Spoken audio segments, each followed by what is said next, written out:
Atomic batteries to power. Turbines to speed. Now, everything old is new again. America's entertainment pop culture talk show. It may well possess a rudimentary intelligence. I'm trying to think, but nothing happens. Felt a great disturbance in the force. Hello, I'm Mr. Red. Come on, Mark, like a job for me. Where's the goodies? Leave the gun.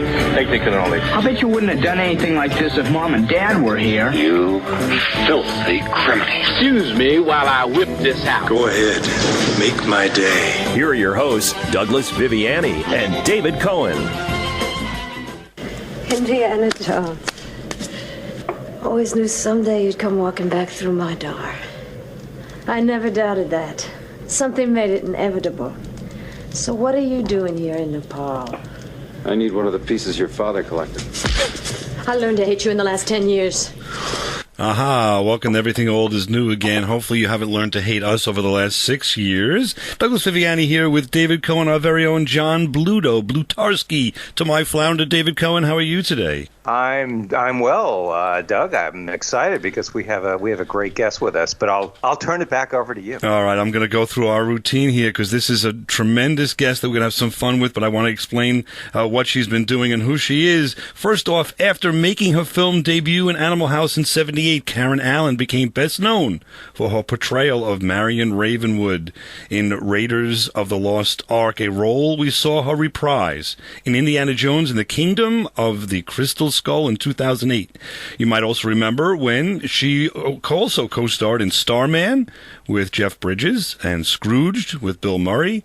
All, we can say in total is 51 movies to date, including a favorite of mine, The Sandlot. She also acted on Broadway, off-Broadway, has been directed by Paul Newman in The Glass Menagerie that was on in Showtime, I think, 2003. And she played Krista McAuliffe in The Challenger, based upon the 86 Space Shuttle disaster. Karen Allen has a long-standing relationship with the Berkshire Theater Group, where she's appeared and directed plays, and most recently has made her movie directing debut in an award-winning film, a short film called A Tea, a Rock, and a Cloud. We will talk about that. As if that's not enough, also, Karen has obtained a degree from the Fashion Institute of Technology and started her own textile company, Karen Allen Fiber Arts. And finally, if that wasn't enough, she teaches acting at Bard College at Simon's Rock up in Massachusetts. Karen Allen, welcome to Everything Old is New again. Hi, thank you. Thanks. Nice to be with you. I see that I've taken you back by that introduction, putting your life in a capsule there, and I'm happy to do it. There's hardly any time left to talk with her, Doug. That's the whole idea. It's all about me. No, but I wanted to start off just a little bit because I see that you started acting, or at least were in the Lee Strasberg Theater Institute in 1977.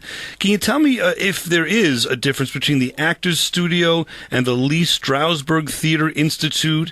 And just as an aside, we have a friend of the show is Peter Weller, who was a member of the Actors Studio from RoboCop. I'm just wondering if you ever crossed paths or about your contemporaries, but that's a big question. We'll leave the floor to you. Well, we are contemporaries, and Peter and I appeared in a film together called Shoot the Moon with Albert Finney and Diane Keaton, which is when I first met him. But I had met him in New York City before that, because it's a fairly small, back in the 70s when I first came to New York to work as an actor, it was a fairly small group of people of my age, and a lot of us kind of just would cross paths in New York all the time. And I think I met Peter Weller in passing, in probably a few years earlier, and then we later did Shoot the Moon together, which I think was in the, I want to say, around 1980, something like that. We shot it out in Marin County in Northern California. But the difference between them, and there is a significant difference between them, the Lee Strasberg Institute, I didn't start out there. I started out in the theater in Washington, D.C., but when I had a kind of very interesting experimental theater training for about 4 years before I came to New York, to study acting and to try to find work as an actor in 1976. And I thought I would just get a couple of, do some work with some more what I thought of as traditional kinds of trainings, one being Lee Strasberg and the other being Stella Adler. So I worked in both of those studios. But the Lee Strasberg Institute is really just a school to train actors. And you go and audition, and if they accept you as a student, you pay and study with teachers that they either assign you, or maybe sometimes you can choose them after you've been there for a while. The Actors Studio is a company or a group of actors that go back to the 40s when it was first created. And, many actors from, that period are still, participating, although I guess fewer and fewer as time goes on. But, it included people like Paul Newman and Joanne Woodward and extraordinary actors of that period of time, all the way up through people like Al Pacino and Ellen Burstyn and Estelle Parsons. And you, in order to be in the Actors Studio, you have to go through a pretty stringent auditioning process that can sometimes take years. And once they ask you to be a member, you're a member for life. And then you can go and sit in on work sessions for free. It's all, kind of open to the members to do, they do performances, and they do sort of sessions where actors get up and just work on projects. They sort of rehearse in front of you, in a sense, and get some feedback from their fellow actors and directors. And they have a directing unit, they have a playwriting unit, and they have an acting unit, and I participate kind of in all three of them from as often as I can. How about that? I appreciate that. Now, from there, then you were cast in one of David Cohen's and mine favorite movies. Both you've been in a number of our favorite movies. We'll start with Animal House. I know David Cohen is a huge fan, and David, I don't know if you want to ask a question. If not, I'll move to my question, but feel free. There are so many questions, and Karen, I'm sure, has heard all of them. But for Doug and I, we were at an impressionable age when that movie came out, and there was so much from that movie that just became part of the vernacular of teenagers, basically, at the time, who just sort of worshipped everything, every line that was spoken, as I'm sure you know, Karen. Everyone wanted There's to some be really good ones in that film. That's true. it was exactly. And everyone wanted to be like Otter, and everyone wanted a girlfriend like Katie. It was just, it was an iconic movie. So I have a lot of questions about it, but like I said, I'm sure you've heard all of them. But I guess if I did have one question, it's the training that you did. You think of being trained in a classical sense by Strasberg, Stella Adler. How did or does that at all help you when you do this, straight on raucous comedy like in Animal House? Oh, I think so, definitely. I mean, it's not Strasberg or Stella Adler were not purely, dramatically oriented. There were a lot of improvisational work done in both, a lot of working comedy, as they say, comedy is in a sense the advanced course. So actors may start out working with, more dramatic and more serious pieces of writing, but, I think everybody aspires to, have as broad a range as they can. So those schools, would be doing a disservice if they didn't really encourage people to do comedic pieces and bring in comedic material to work on. So, even at the Actors Studio, which has such a reputation for being, I guess, quite serious, people come and bring very comedic things in there to work on, from time to time. That's interesting. No, I mean, I think it's just good, it's just good overall training and gets you ready to, just have a kind of discipline. I mean, even for really good comedy to work, all of the same basic skills and the same basic approaches are necessary. You still have to know who the character is. You still have to really look at the script and the story. You still have to do all of the same things, whether it's a comedy or whether it's a dramatic piece. So, you know, I think those are it's the basics. It's like I love cooking metaphors, but I mean, you have to learn the basics as a chef, you know, in order to be able to go off in any direction, whether you're cooking Italian or Japanese or Indonesian food. You know, ultimately, there's a lot of things that are just the basic skills. And if you're going to act, of course, you're going to act into all the emotions of the human condition, of course, and that does include comedy. And it also includes, unfortunately, pausing for a commercial break, which we'll be doing right now. And we'll be back right after this on Everything Old is New everything. Again. There you go. You like that segue? I'll be back right after this.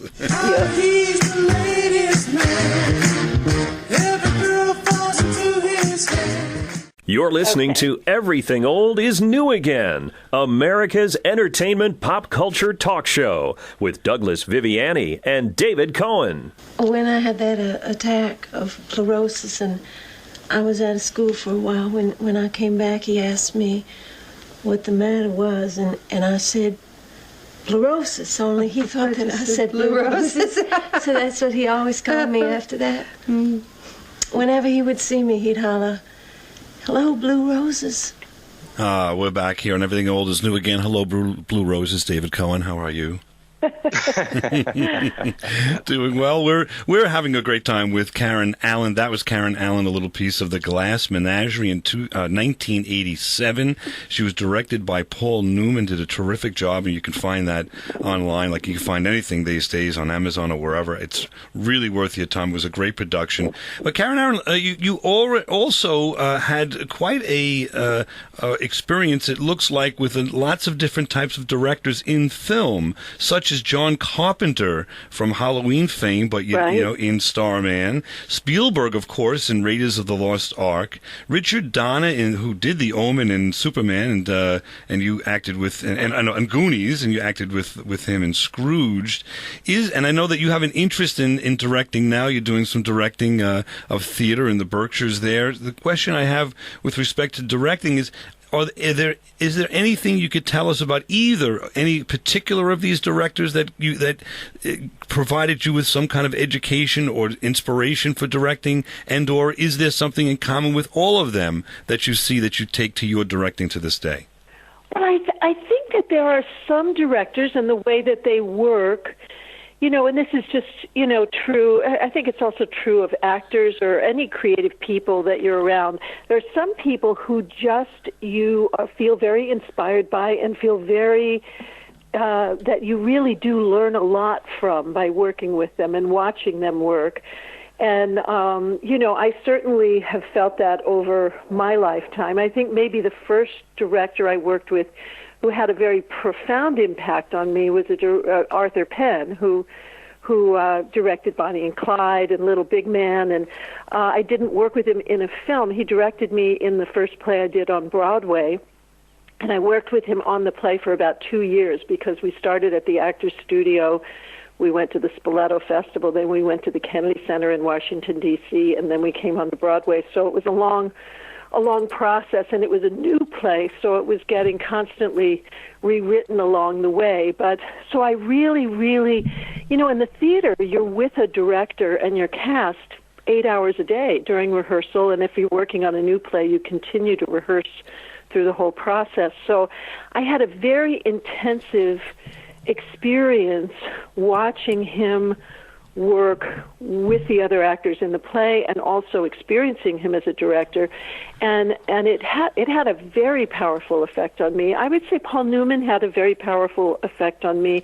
I think directors who were actors or still are actors but also direct, they have a kind of approach that is, you know, which makes perfect sense, that is they speak an actor's language. So there is a kind of way of working that is you know, quite unique in a sense in my experience, because you know you work with a lot of different directors, both in television, in the theater, in films, and so you experience a lot of different approaches. And some directors truly aren't very interested in the actors or the acting.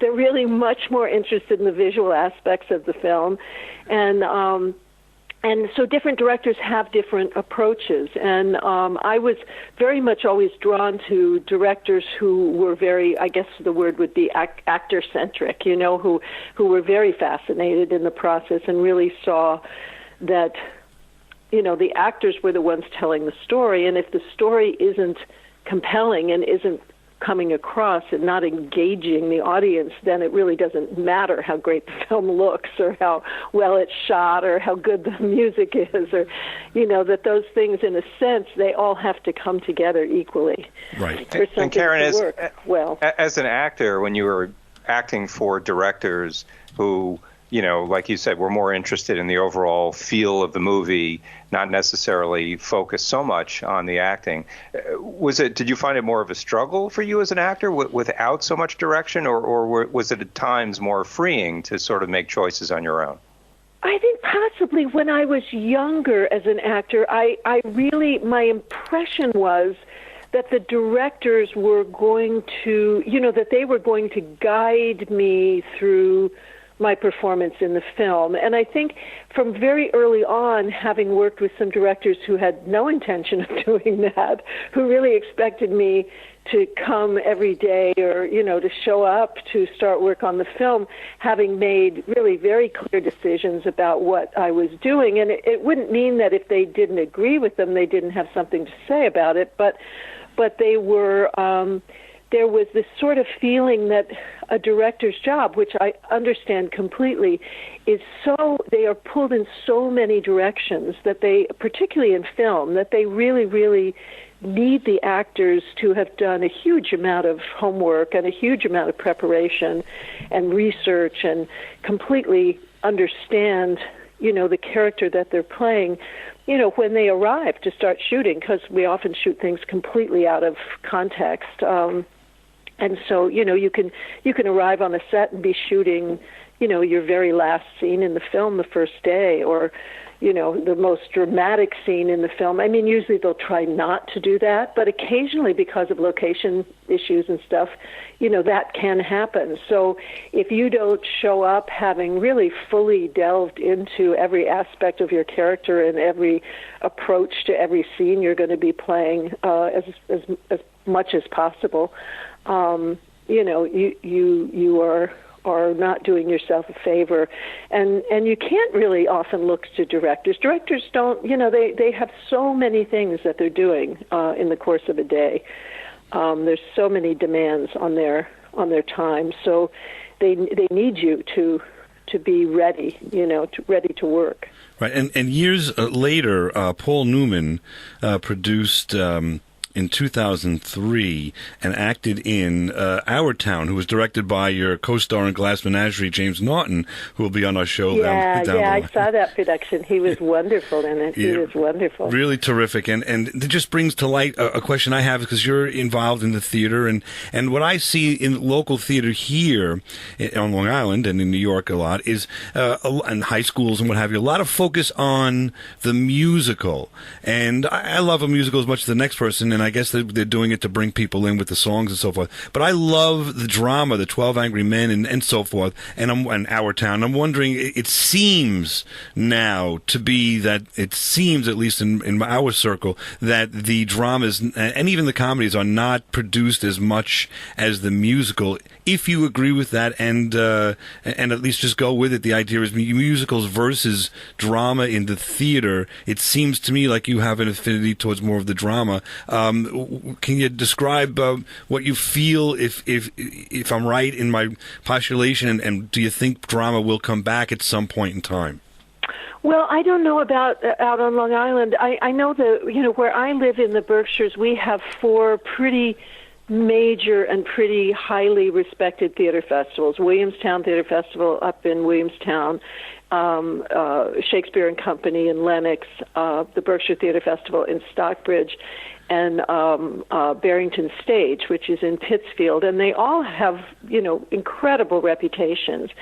And what has happened a lot is, they now, Berkshire Theater Festival or Berkshire Theater Group, it has 3 stages. It has one large stage, which seats about 800 people, and they basically do focus on musicals. And then they have another main stage in which they do sort of more classical repertory, like plays that have really won a strong reputation that, they could go back to the 30s or 40s, but most of them are a little more contemporary than that. And then they usually have a small stage of about 100, 120 seats, and they do more experimental kinds of things, new plays that haven't really, found an audience, things that have just been written, never produced, or sort of offbeat plays that never really, got a chance. So I think that's, and that's true with actually all 4 of the theaters I'm talking about. They all have 2 or 3 stages. And so they can do all of those things. They don't have to choose between them. Personally, I have very little interest in musicals. I don't even go to see musicals. I understand that people love them. I was taken to see musicals when I was a kid. I found them a little horrifying. I just, I found them very aggressive. I always say to myself, I'm the kind of person, I like theater where I have to lean forward, where I'm like, I have to go, ooh, what's going on there? In musicals, I feel like they're coming at you, like guns a-blazing. I totally agree. Yeah, exactly. It's very interesting. Not my thing, but I know people love them. You have to drag me kicking and screaming to see. I agree with you 100%. It's just how it is. It's very hard to do a musical well because a lot of the times there's 1 or 2 hit songs and the rest is sing-song. And I don't mean to put them down. There's a lot of good ones and what have you. But I just want to say that I enjoy the theater exactly the way you describe. I want to get involved. I don't care if it's a mystery, a drama, a comedy. I want to see the acting. I want to enjoy. If you're interested in what we're talking about, I know it's an old play, but it will come alive if you look at the old Our Town or Glass Menagerie productions. I guess you could say Glass Menagerie certainly was with Karen Allen in it, and in Our Town Paul Newman. But I mean, they're just as 2 examples of real theater that'll make you think, make you have an emotion, make you feel emotions, and you need to have a little bit of time to watch and learn who these characters are before you're involved in the story, and then you care about them, and then you feel for them, and hopefully you feel for me, because I have to break this conversation up for another commercial. We'll be back right after this on Everything Old is New Again.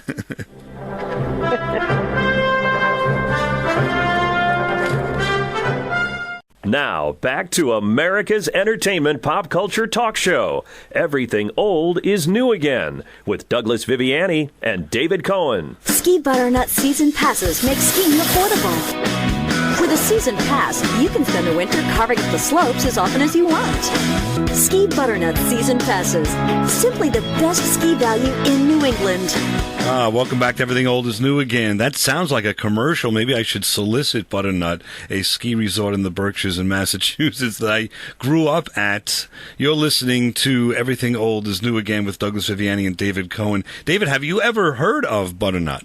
Just a shot in the dark here. About 2 seconds ago. There you go. That was the first I don't know. Karen, we're with Karen Allen from so many productions that you're aware of, including Raiders of the Lost Ark, Animal House, Starman, and more. Karen, I throw that in there. I just want to get a little personal for a moment here. In my world, I grew up, my dad would take us every weekend up to the Berkshires and ski Butternut or Brody, and maybe, we would stay there for, and have a pizza at Four Brothers Pizza. We'd stay at the Lantern House Motel. Yeah. I don't know if any of these are ringing a bell. There was a Viviani restaurant there. No, I've been coming to the Berkshires since 1981 was my first time up here. So that's almost 50 years, is it? No, 40 years. Mm-hmm. 40 years, yeah.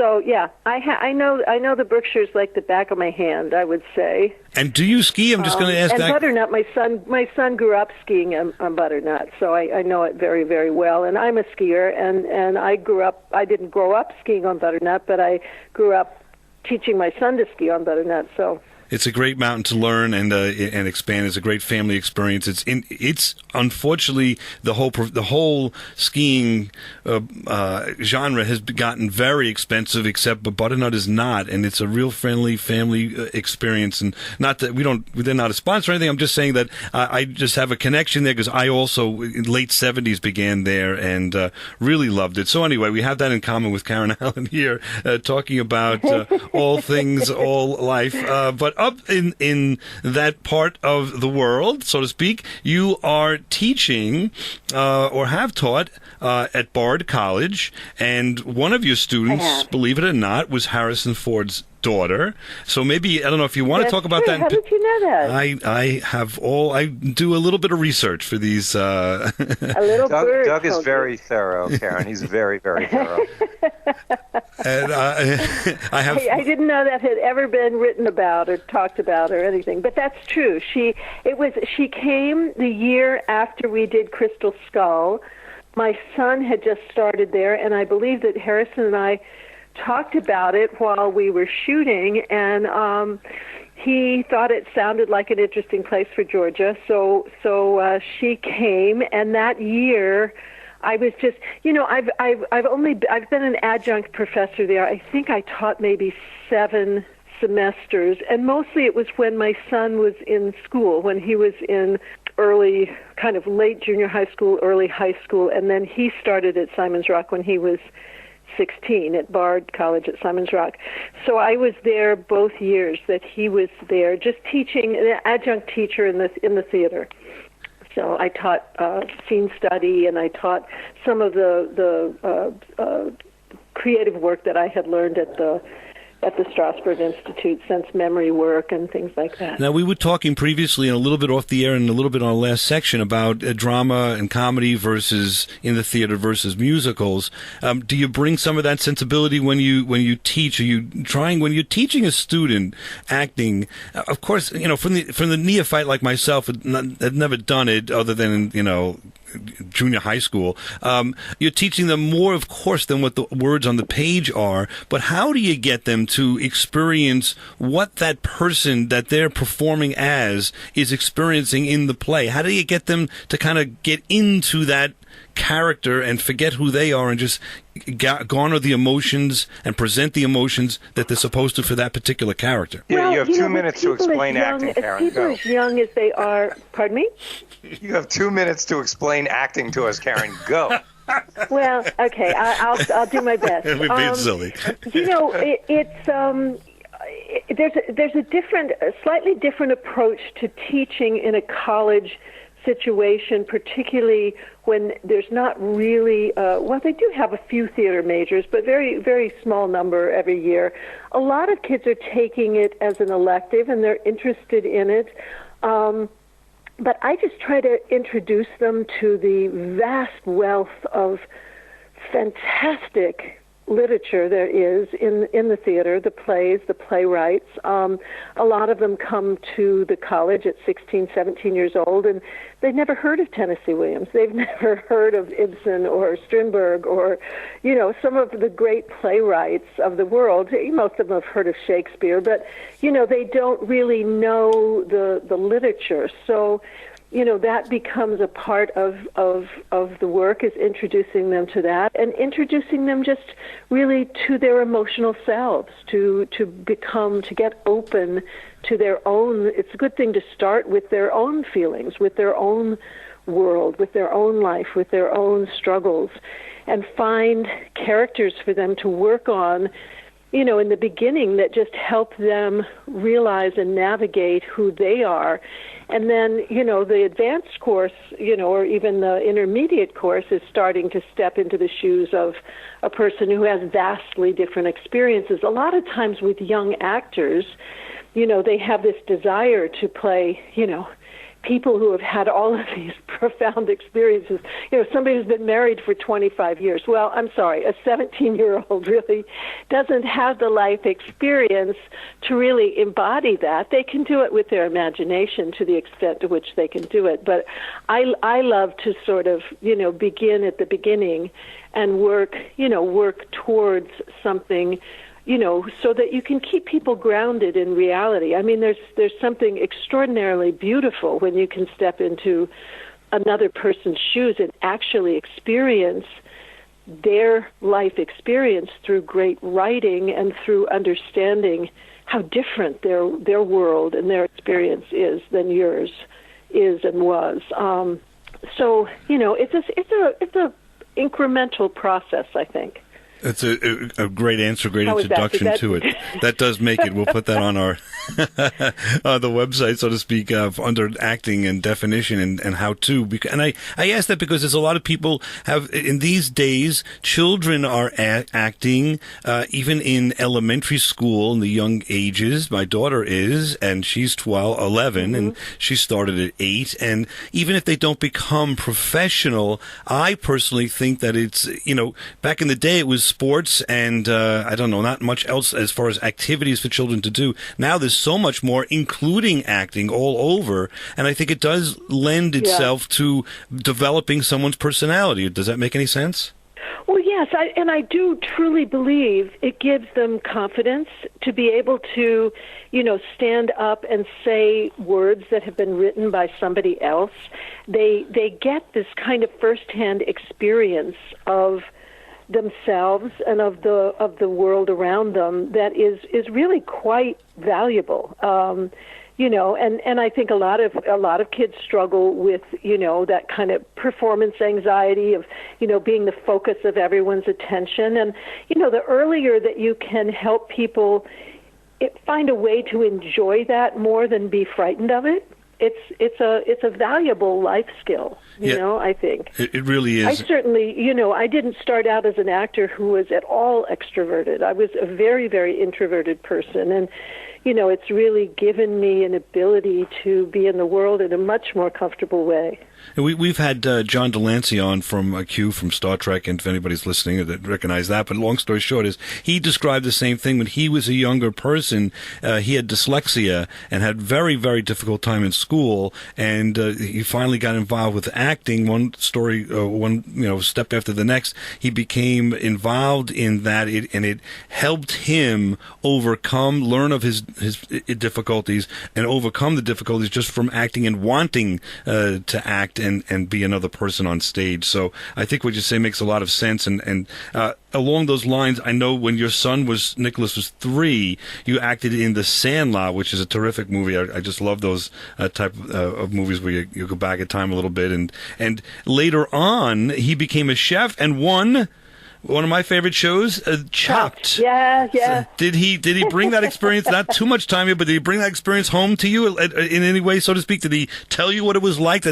Whoops! Talk about pressure. That's crazy. Oh yeah, we had. I mean, after he shot the show, they make them sign a confidentiality agreement. They're not allowed to say what the outcome was, until the show has aired.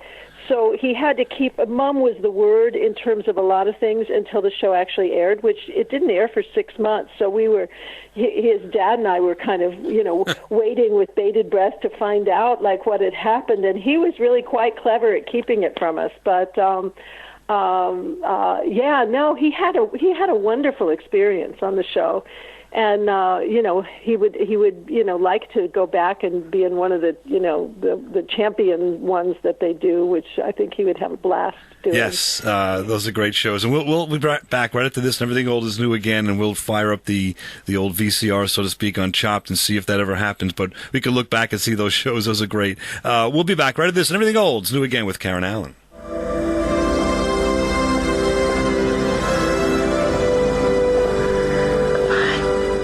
This is Everything Old is New Again, America's entertainment pop culture talk show with Douglas Viviani and David Cohen.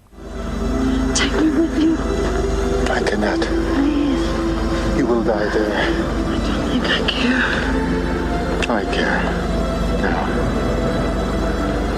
tell Tell me again how to say goodbye. Kiss me. And tell me you love me. Welcome to Everything Old is New Again. This is Douglas Viviani. I'm going to cry. It really was something, isn't it? We're here with Karen Allen and David Cohen. Oh, my God. That did last with me. I'll tell you, for a movie that was, and I was a younger gentleman at the time, but, that I was just going in for a science fiction, for what you brought to that, and of course it was part of the screenplay as well, but what you brought to that with feeling and emotion was just everlasting, and I really enjoyed the performance there in Starman. You acted, of course, with Jeff Bridges in that. You acted with, we spoke about Harrison Ford, we know that, and Raiders of the Lost Ark. Bill Murray in Scrooge, Joanne Woodward and John Malkovich in Glass Menagerie, John Belushi in Animal House, Jeff Bridges, we just said in Starman. So you've had quite an experience. I'm sure I've left off so many, but with people that are known to our audience, is there something that stands out, either again in common with any of them, or any particular one that stands out to you of a story that that you can share with us? It doesn't have to be dirt, but I know, for example, like when you were in Animal House with Donald Sutherland, we all know the scene where he reaches up and goes into the cabinet for something and bares himself. That was supposed to be you, and I know he was gracious enough in some ways to take over that scene from you because you didn't want to do that, which is totally understandable, and so he showed how gracious he was. I do it. He was actually offering to also bare his butt, because I don't know if you remember, but at the very beginning of that scene, the scene starts on my naked butt with me pulling my T-shirt down. How could I forget that? As though I'm getting dressed as I go to answer the door. And Peter Rigaud's character Boone is standing there, and that had not been in the script. And I had said, John Landis, when we arrived on the set, John Landis said, okay, this is the way we're going to do it. You're going to be, here with a T-shirt, pulling it down. We're going to start on your naked derriere. And I said, no, we're not doing that. And he said, yeah, that's how we want to shoot it. And I said, no.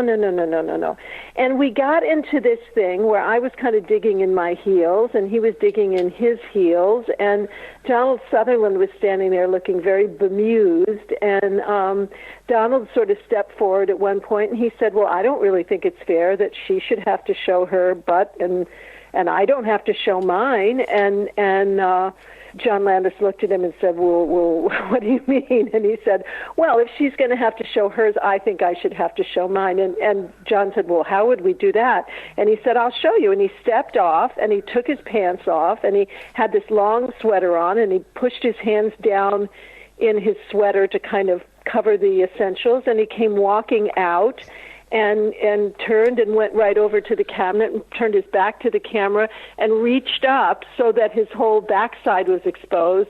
And we just all started laughing. And I thought, if Donald Sutherland is willing to do that to make me feel more comfortable, then I'm going to just let this one go and just, have the fun that he was seeming to be having. And that's how that went. But it was a very, very generous gesture on his part. And it was a story that I don't know that everybody knows, so it's great to hear something behind the scenes. And talking about behind the scenes, there is a retail store in Great Barrington called Karen Allen Fiber Arts, which I presume and I know has a website, but I don't know how much you can buy from the website. But during these times, maybe we could talk about that a little bit and see what you're doing with that, because I know you're bringing your fashion sensibilities to that retail store, which is yours. Well, I have a line that I design in cashmere. My studio is in Great Barrington, and I have Japanese knitting machines, and I create a kind of handmade line of sweaters, scarves, hats, gloves in my little studio. And we carry my line, but we also carry about 100 designers from all over the world, and we focus really on very, very beautiful textiles, small studio things that are not mass-produced and are really from the hands of really great artists.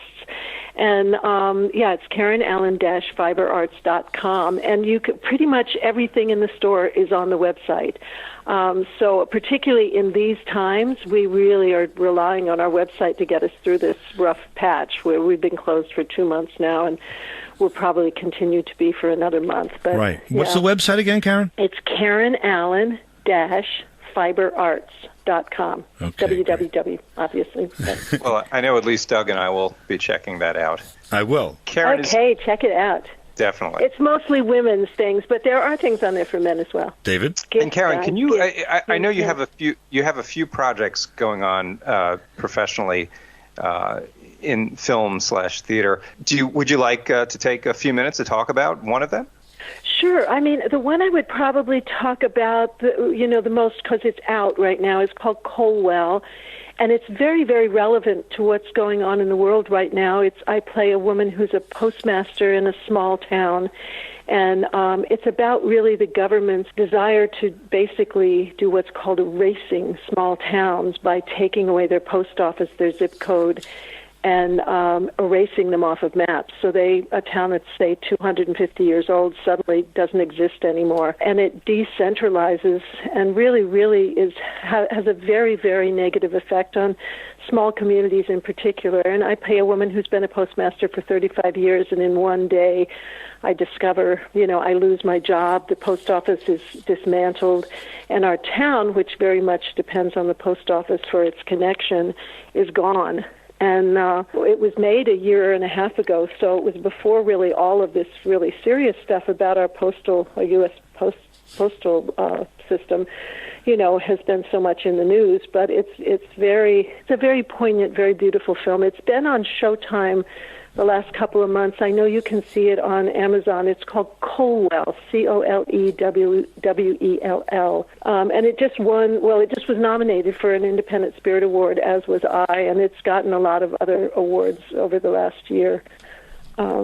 Excellent. Let's get involved with that. Colwell. It sounds like it's something that you're still involved with, acting, of course, yourself. You were in the most recent Raiders film, and it goes on with so many projects that you're involved with. That there's two ways. There's these huge, well-known projects, and then these lesser-known, let's call them independent projects. And do you find one more rewarding than the other, or they both have their place?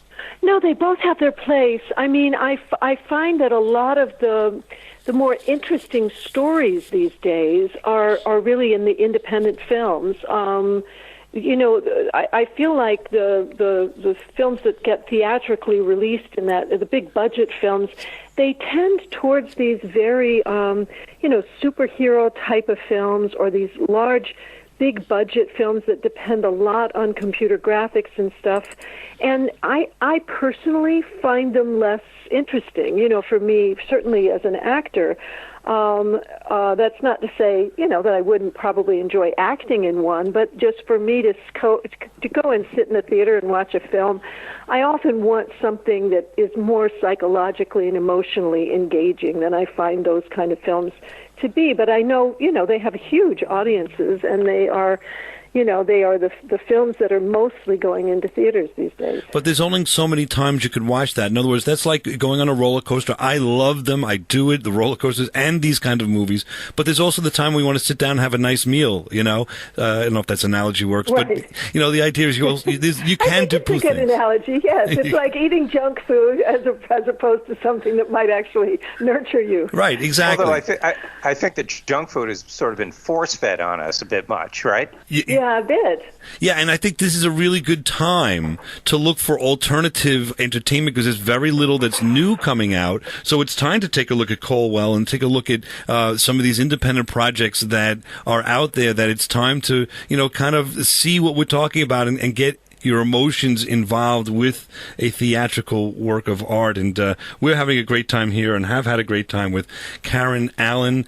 Karen, you are gracious enough to spend so much time with us. We want to thank you so much for that. I also want to say that I have gone on the website, KarenAllen-FiberArts.com. I'll do it one more time because people are in their car and they're fumbling for a pencil. KarenAllen-FiberArts.com. Of course, if you want to find that out and you've missed it, go to everythingoldisnewagain.biz. and you will be able to hear this show shortly after it airs. Of course, we put all our old shows there, and you'll be able to find that information out, because there are some great gifts there that you can get, and why not go ahead and patronize someone that you know from Everything Old is New Again. Karen, thank you so much for spending so much time with us. We look forward to the next time spending some time with Karen Allen. My pleasure. I had a great time talking with you today. Excellent. David Cohen, we will see you next week as well. Come on back for all the best in your pop culture entertainment needs right here on Everything Old is New Again.